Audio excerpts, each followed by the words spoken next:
You're only 2 years older than me, darling. Where have you been all my life? A winning moment now part of his legacy. Christopher Plummer's death has left those who knew him thinking about the impact he had on their life. I don't know if they make them like that anymore. And I tell you, we're very lucky that he was ours. I am hopeful that those coming along will know of him and be inspired by him as much as we have been or I have been. He was everything I wasn't. He was admirable, and I admired him so. Just some of the many tributes we've heard today from those who were lucky enough to share a stage or screen with Christopher Plummer over the years. And one of those actors is Colm Feore, who's in Stratford, Ontario tonight. Thank you very much for joining us. And how are you remembering Christopher Plummer? Well, as simply one of the greats, the kind of greats we'll never see again. What Christopher managed to achieve just can't happen anymore. He was of an age, in fact, of many ages. Lord knows his career was over 7 decades, but there will be nobody who can do what he did. So explain that to me, because there's so many actors who have done so many things. What is it that made him unique? Well, he was fundamentally grounded in a couple of really important things for acting. One of them is music. He was terribly musical. And the other is a real love of the theater. So his careers in television and film all were basically founded on that solid grounding. And, you know, authors like Shakespeare's and O'Neill's and Moliere's and Chekhov's. And so the list goes on.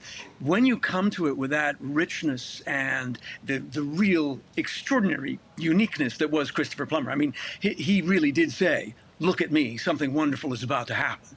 And that's why we all admired him and wanted to be him, and had to come to the very sad conclusion sooner or later that it was just never going to happen for us. I gave up my Plummer dreams a few years ago when I realized that he simply wasn't going to die and I was never going to get his work. When we did shows, we've done a couple of things that we were both in together, I would ask for money. And I'd be told, Christopher's in it. And I would just simply say, oh, yeah, okay, fine. He took the money. That's fine. I'm just happy to be near him. And in fact, one of my fondest memories of him, we both did a brilliant film for Michael Mann called The Insider. And we were rehearsing. And Michael invited us to dinner along with one of our stars. So there we were, Al Pacino, Michael Mann, Christopher Plummer, myself, and a handful of others in Al Capone's favorite dining room at the Sealback Hotel in Louisville, Kentucky. And what were we talking about? Of course, we talked about the show, The Insider. Lowell Bergman was there, so there was cigarettes and all sorts of things to talk about. But what we really talked about, because of course Pacino was in love, was Shakespeare.